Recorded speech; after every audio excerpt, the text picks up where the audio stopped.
Mais c'est quand même le seul gars qu'ils peuvent prendre. Parce que c'est un gars du coin, c'est un gars qui a joué à Marseille, c'est un gars qui fera l'unanimité, même si tu parles du mec, je ne sais plus son nom là, qui intervient beaucoup en ce moment. Monsieur Zeroual. Monsieur Zeroual, peut-être. Bah si, et donc, Rachid Zeroual, patron des South Winners. Aujourd'hui, il doit faire face quand même à une situation du club qui est très compliquée. L'équipe joue mal. Il y a ce que on disait déjà depuis le début de l'année, c'est une équipe qui a été mal bâtie. Donc il aura des difficultés certainement, mais c'est le seul gars qui est capable, il a fait ses preuves, il a été champion avec Lille, il a quand même pas fait une aussi mauvaise saison que ça, même si c'était un peu la lessiveuse à Paris, il a été champion avec Paris, c'est le seul gars qu'ils peuvent prendre aujourd'hui. Donc je te réponds non. Non, à moitié convaincu. C'est Mais je suis comme Pia, c'est-à-dire que l'argument de la lessiveuse, ça peut toucher. On ne sait pas dans quel état il se trouve. Ouais. C'est-à-dire parce que lui, il a eu double lessiveuse. Il a la lessiveuse du PSG plus la lessiveuse de l'affaire niçoise. Ouais. Il y a son procès qui va arriver en novembre, donc voilà, qui est pas. Décembre. Le 15 décembre. En décembre, pardon. En décembre, et qui sera pas un moment forcément très, très agréable, quelle que soit de la manière dont il a nié l'affaire de toute façon. Donc ça peut me toucher. En revanche, oui, moi je pense que c'est un entraîneur pour Marseille. C'est-à-dire qu'il n'y a pas tant d'entraîneurs que ça. La situation est quand même pas facile à reprendre. Ce qu'on a vu de Marcelino, bah, c'est vite fait, c'est rien. On n'a pas vu une idée sur le terrain. Il y a quand même des joueurs. Je pense que l'effectif est moins bon que la saison dernière, mais il reste quand même des joueurs. Il y a quand même moyen que de faire une saison honorable dans les places européennes, donc c'est pas non plus une cause perdue, quoi. Quand on radiographie l'effectif Mélisande du Paris Saint-Germain, et finalement on se dit voilà, on a cet effectif-là, et l'objectif c'est... De l'OM plutôt. De l'OM, hein. Oui, non, Ouais. vous avez dit PSG. Ah, pardon, excusez-moi. Non, de l'Olympique de Marseille. Oups. Non, ça peut arriver. On se dit quoi? On se dit qu'il y a encore des chances de finir dans les 3 premiers, où là, il y a eu une sorte de match bascule. On se dit, ils ont affronté pas grand monde cette saison, et là, ils affrontent le Paris Saint-Germain. Ils sont vraiment très, très loin. Très, très loin. Non, mais après, sur ce match précis d'hier, déjà, oui, ils sont loin sur le papier. Et puis, après une semaine pareille, c'était compliqué de faire autre chose que ça, finalement, d'avoir un système à 5 qui a été travaillé une demi-heure la veille. Ils étaient perdus, ils n'y étaient pas émotionnellement et physiquement. Donc je ne pense pas que ce soit le match référence ou le match étalon de la valeur de l'OM sur la saison. Que l'effectif soit en manque criant de leader, c'est évident. Oui. Les joueurs qui sont partis avec les qualités, les défauts qu'ils avaient, Payet, Guendouzi, Alexis Sanchez, c'était des poids dans le vestiaire et dans les attitudes qu'il n'y a plus dans le vestiaire de l'OM aujourd'hui. C'est un peu une pierre dans le jardin de Pablo Longoria, ça. Oui, c'est une pierre bien sûr. Et c'est vrai que Galtier, on se dit que lui, peut-être avec la personnalité qu'il a, le caractère et l'expérience qu'il a, peut-être qu'il peut emmener ça et réveiller un petit peu tout ça. Plus que Marcelino, en tout cas, qui n'avait pas ce charisme de dingue au premier abord, quoi. Vincent Deluc dans les colonnes de l'Équipe au lendemain de l'éviction de Laurent Blanc, je vous cite, vous allez vous en souvenir, l'échec de Blanc à l'OL rappelle à quel point le métier d'entraîneur consiste à être au bon endroit et au bon moment. C'est une sorte de truc comme ça. Et en fait, c'est un petit peu la minute pour convaincre de Dominique. N'y va surtout pas, Christophe. C'est pas contre Christophe parce que c'est inentraînable, je cite.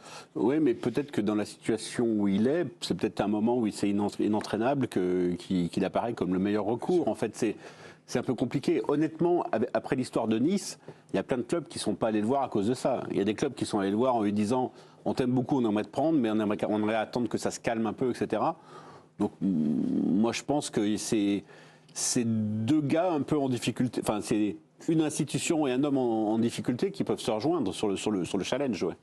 Ouais. Ce qu'on pourrait ajouter quand même par rapport à ce que disait Mélissande, elle dit que c'était pas un match référence contre Paris. Mais est-ce que tu pourrais me citer un match référence depuis le début de saison de l'OM? Il n'y en a aucun. Non, je disais juste que je ne pense pas que ça dise tout de la valeur absolue de l'OM sur la saison. Parce que là, il y avait tout qui allait à l'envers sur toute la semaine. Quand tu changes l'entraîneur 3 jours avant, tu mets Pancho à Bardonado, c'est pas idéal pour préparer un match au Parc des Princes. C'est ce qu'ils ont fait à Amsterdam, c'est pas mal. Vous avez un nouveau message. Amsterdam, ils sont des nuls. boiteux aussi. Amsterdam, le match arrêté, ils perdent 3-0 sur leur terrain. Et que la situation, elle est délicate. Et Galtier, quand il a été propulsé sur le banc de Saint-Étienne, alors qu'il avait été adjoint, il n'avait jamais été entraîneur numéro 1, il arrive. c'est très compliqué aussi. Hein. C'était la doublette Romeyer-Cayazo qui était tout le temps là. C'était un club relégable, des joueurs qui ne savaient pas où ils allaient. Et finalement, il a quand même redressé. Alors, ce n'est pas le même contexte, c'est moins compliqué, il y a moins de pression. Mais il a quand même fait du bon boulot à Saint-Étienne et il arrive avec une autre expérience aujourd'hui. Et puis en plus, il faut quand même dire les choses. Sur les 15 dernières années, c'est sans doute l'entraîneur qui a les meilleurs résultats en termes de constance et de régularité. Il a quand même quasiment toujours été entre la première et la 6e place. Galtier connaît la Ligue 1, donc adaptation rapide. Galtier débarque, et vous l'avez rappelé, en pompier de service, donc c'était en 2009 à Saint-Étienne. En 2017 également, bis repetita à Lille. Donc le coach français a su faire. Je ne sais pas s'il saura faire, mais en tout cas, il a su faire. Galtier aime jouer en 4-4-2. Hein, il aime jouer en 4-4-2. C'était un petit peu le cadre technique dessiné par l'équipe dirigeante et Marcelino. Il a des appuis au club également, Stéphane Tessier. C'est important de débarquer dans un club où on a un peu d'appui. Stéphane Tessier qui l'a croisé, donc c'est le directeur financier. Administratif et financier. Un DAF, voilà. Galtier et l'OM ont le même avocat. Tout à fait. Maître Olivier Martin, c'est aussi important. Et Galtier a aussi, dans sa carrière, alors qu'il était à Saint-Étienne, fait passer un cap à Aubameyang, parce que j'ai vu ses stats, il a un peu transformé en buteur. Quand Aubameyang arrive à Saint-Étienne, c'est 2 buts en Ligue 1 lors de la saison 2010-2011. Il passera donc 2 saisons plus tard à 19 buts en Ligue 1. Donc en 2 saisons plus tard, il lui amènera. Même s'il n'y avait pas toutes ces connexions, c'est un bon entraîneur, tout simplement. Non, mais c'est un bon entraîneur. Il y a des choses qui sont intéressantes. Je voudrais ajouter une chose, c'est que le risque pour Galtier, il est nul, quoi. Parce qu'aujourd'hui, l'équipe est faible. C'est pas faire injure à ce club qui est un club énorme, mais l'équipe est faible sur son jeu, sur les joueurs. Je suis désolé. Tu parles que de sport. Attends, on pourrait parler 3 heures en suivant, mais le recrutement du Portugais, c'est une catastrophe. Il faut appeler un chat un chat. Moi, je ne le vois jamais, ce mec-là. Je sais pas, vous voyez peut-être les matchs avec des triples foyers, mais je ne sais pas où il est, lui. Donc, tu parles de Vitinha ? Oui, vous parlez de Vitinha. Ah, bien sûr, je ne parle pas de... Non, mais citez-le, parce que les Portugais, on est en train de chercher, là. Donc, aujourd'hui, ce qui peut arriver de mieux, c'est que Marseille arrive à retrouver une certaine stabilité. Mais dans le jeu, Galtier ou un autre, je ne les vois pas finir. La limite de ton raisonnement, je les vois pas finir dans les 5 premiers. Donc c'est une ratière. La limite de ton raisonnement, Gervais, c'est que tu penses que l'OM c'est que du foot. Et l'OM c'est pas du foot. C'est pas que du foot. Et c'est même souvent, c'est plus ce qui ne ressemble pas du foot qui prend de l'importance que ce qui est du foot. Ouais, mais on est un peu dans la mythologie de l'OM et c'est la réalité. On l'a vu cette semaine. Mais regarde Tudor par exemple. Tudor, il a failli se faire aller virer dès le premier mois parce que justement c'est pas que du foot. Mais après il a imposé l'idée que ça soit que du foot. Et pendant tout le reste de la saison, avec lui, ça a été que du foot. Ça marchait. Ah ben oui, mais ça a été que du foot. Et c'était avec le fouet, c'était avec la schlag et ça a été que du foot. Mais ça, t'es jamais à l'abri que t'aies 5 mauvais résultats et que donc tout parte en fumée. T'es jamais à l'abri d'avoir un bon entraîneur qui te fait gagner des matchs et qui calme un peu. Après, vous avez un nouveau message. Pierre, allez-y, on aura un message des téléspectateurs. Juste, on a quand même eu le sentiment la semaine dernière que le problème de fond qu'il y avait en ce moment à l'OM, c'était le contexte marseillais. Est-ce que rajouter quelqu'un qui connaît parfaitement Marseille, qui a sûrement beaucoup de connexions aussi dans la ville, sûrement aussi des ennemis, qui en plus arrivent du Paris Saint-Germain, est-ce que c'est pas aussi s'interdire du côté marseillais de prendre un peu d'air, d'aller chercher quelqu'un de l'extérieur qui va apporter quelque chose de nouveau et autre chose que encore le contexte marseillais? Mélisande, par rapport à ça? Je ne pense pas que ce soit un handicap dans ce cas précis, à l'instant T, d'avoir un entraîneur qui connaisse le contexte. Justement, c'est ce que reprochaient pas mal de groupes de supporters à la direction actuelle, c'est d'avoir enlevé un peu tous les Marseillais du club et d'avoir perdu cette identité marseillaise depuis plusieurs années, même avant Longoria-Ribalta, mais surtout là, ces dernières saisons où il y a vraiment un grand changement parmi les salariés. Et là, Galtier de refaire venir quelqu'un de Marseille, je ne pense pas que ce soit mal vu. Et effectivement, s'il gagne des matchs, moi je suis d'accord avec Vincent. Voilà, il y a toute cette mythologie, mais à un moment donné, si tu gagnes et si tu as des résultats, le public, il est derrière toi. On l'a vu avec Tudor. Alors, il y a la manière qui compte aussi pour le Vélodrome, d'avoir un foot un peu énergique, de spectaculaire, ce qu'avait Tudor. Mais s'il gagne les matchs, tout le monde sera content d'avoir à Marseille, tout le monde sera content d'avoir Marseillais sur le banc de l'OM. Après, évidemment que c'est compliqué. Mais moi, je suis d'accord avec Gervais, il n'a pas énormément à perdre. Vu ce qu'a fait Marcelino et vu le contexte, on ne s'attend pas à des miracles. Bon, on a un message, on fait patienter nos téléspectateurs. J'annonce à grand renfort là. Vous venez là, vous posez vos questions, on vous écoute jamais. Allons-y, Tanguy. C'est une réflexion de Google Jam 323 sur l'équipe Connect. Galtier est l'homme idéal, il est meilleur avec une équipe sans de grosses individualités. Dominique, est-ce que vous êtes d'accord avec ce constat? Burak Yılmaz à Lille, c'est quand même costaud. Au Paris Saint-Germain, il est champion de France avec que des égaux. Je trouve. À mon avis, Google Jam, excusez-moi, monsieur Jam. Oui. Ah, mais c'est par rapport justement aux égaux du Paris Saint-Germain, où il n'y a pas eu, en fait, il se fait manger par les égaux au Paris Saint-Germain. Ouais, pour non, moi, c'est Enfin, pas il est champion, mais. Moi, c'est pas un naufrage. Le Paris Saint-Germain, c'est pas. Non, mais Non, mais c'est pas une réussite, il s'est fait virer après un titre de champion de France. Donc, ça veut dire qu'il y D'accord, a- mais tout le monde n'a pas été champion de France. Au et tout le Paris monde a été viré avant. Donc. Et franchement, cette année de Coupe du Monde, je trouve qu'il a fait. Pour moi, c'est. Pour Non, moi, mais- Galtier, c'est pas un échec. Sa remarque, elle est intéressante, ce monsieur-là. Oui, mais. Oui, voilà.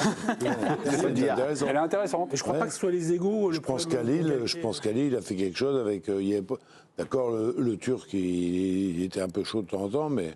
Non, mais en fait, le problème, ce qui est injuste, c'est qu'en gros, on dit, c'est quand même un scandale. Il n'a pas réussi à faire jouer ensemble Messi, Neymar et Mbappé. Mais personne n'y est arrivé on et avait c'est réussi avant lui. injouable et c'est pas possible. Donc avec les autres, je pense qu'il n'y aura pas de souci. Bien sûr. Ok, bon, ok pour cette question. Est-ce qu'on a Bastien, un supporter de l'OM là, qui patiente? Ah ben voilà. Parce que cette année, là, on fait parfois participer sur certains débats. Voilà, on donne la parole à certains supporters. Donc son cœur bat pour l'OM, il s'appelle Bastien. On vous a eu le soir de l'Ajax, ce match nul. Bonsoir Bastien. Bonsoir, bonsoir à tous. Bon Bastien, on vous réactive. Galtier, donc contact établi entre l'OM et Christophe Galtier. Si Galtier signe à l'OM, pour vous, là, en tant qu'amoureux de... Ça passe pas allons-y, opinion. Alors mon opinion, si c'était l'année dernière avant le PSG, j'aurais dit oui sans problème. Et je pense que 95% des Marseillais, pour pas dire plus, auraient été complètement d'accord avec ce choix. Là, c'est vrai que dans le contexte actuel, surtout avec les soucis qu'il y a en ce moment entre la direction et les supporters, prendre Galtier de la part de la direction, je pense que c'est un gros pari et surtout un gros risque de se mettre pas mal de monde à dos si ça floppe. Alors certes, pour Galtier, bon, il n'y a pas grand-chose à perdre, hein, je pense, mais pour la direction, ça peut être encore un gros pavé dans la mare. Et après, étant Marseillais, je serai un des premiers, moi en tout cas, à le soutenir.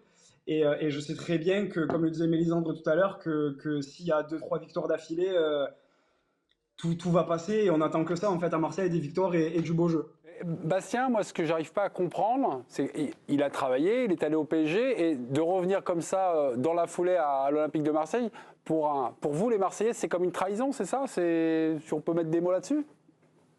Ouais, c'est un peu une trahison dans le sens où on a déjà vu des entraîneurs il y a très longtemps et plus récemment des joueurs qui font PSG-Marseille, Marseille-PSG.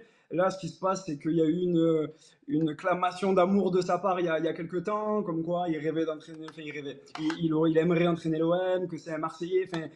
Je pense que c'est tout ça qui a alimenté ce truc-là derrière. S'il avait rien dit, ça aurait été différent. Et voilà, je pense que ouais, ça a mis quelque chose dans le cœur de tous les Marseillais, ça a nourri une rancœur. Moi, le premier, quand il est parti à Paris, j'ai vécu ça comme une trahison. Comme une trahison. Je vous écoute, Bastien, puis je vois le visage de Vincent. Vincent, vous n'arrivez pas à comprendre ces arguments-là, mais quand Rudy Garcia débarque de Marseille du côté de l'OL, certainement qu'il y avait des levées de boucliers pour dire, bah attendez, c'est un peu différent. Rudy Garcia, en conf de presse, 3 mois avant, il avait démonté le club. Il avait démonté l'OL, c'était bien pire. Ouais. C'était bien pire. Et mine de rien, ils sont quand même allés en demi-finale de Ligue des Champions avec lui. Hein, donc, bref. Mais non, ce qui me surprend, c'est les arguments. C'est une particularité du football, ça. Notre téléspectateur nous dit que ça serait un pavé dans la mare, et je voudrais savoir pourquoi. Juste parce qu'il entraînait le PSG l'an passé?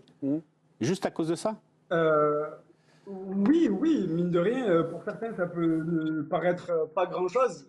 Ici, être enfant de Marseille et avoir crié son amour pour l'OM et entraîner le PSG, c'est compliqué à gérer pour certains supporters. Après, comme je l'ai dit, c'est à double tranchant, c'est-à-dire que voilà, si le jeu ne suit pas et les victoires ne suivent pas derrière, ben forcément, je pense que ça va être très très compliqué pour lui et pour forcément encore la direction qui va s'en prendre plein la figure.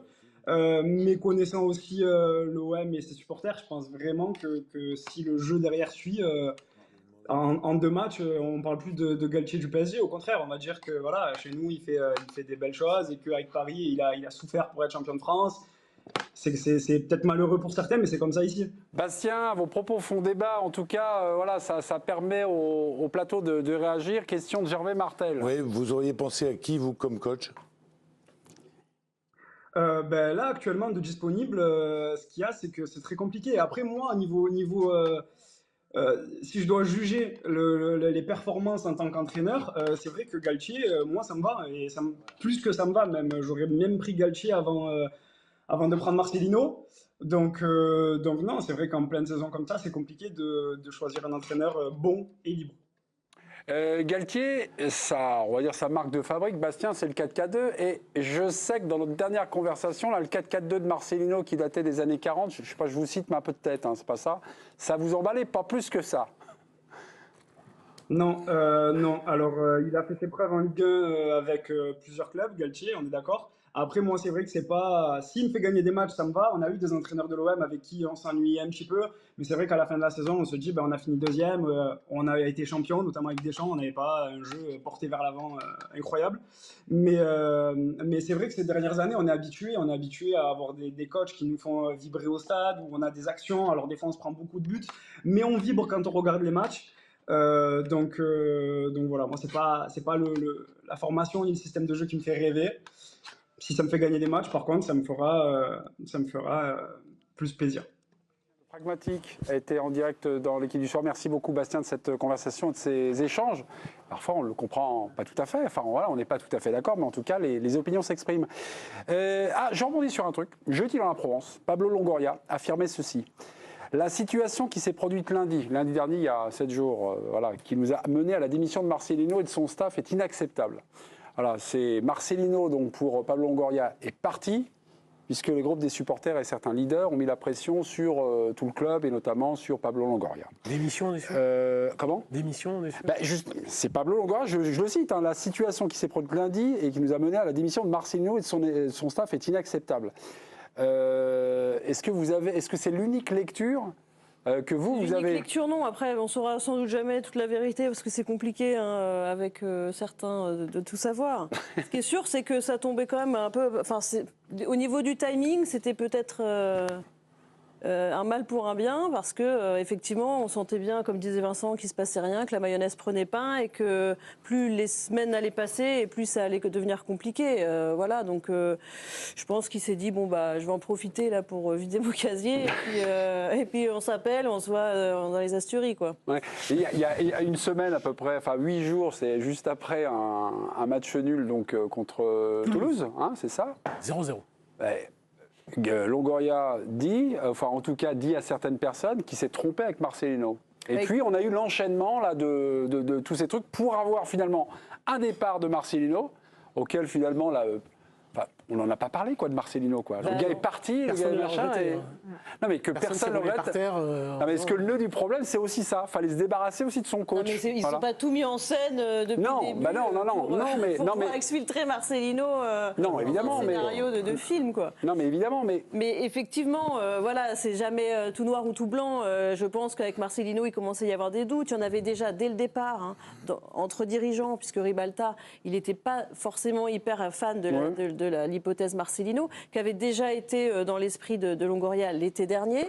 Et puis finalement, Tudor avait fait l'unanimité entre les deux dirigeants. Et puis là, finalement, Marcelino est arrivé. Mais dès le début, Ribalta, on sentait qu'il n'était pas complètement enthousiasmé par cette solution, qu'il avait des doutes. Et puis voilà, donc effectivement, il y a plusieurs éléments qui font que, disons que sa démission n'a pas été catégoriquement refusée.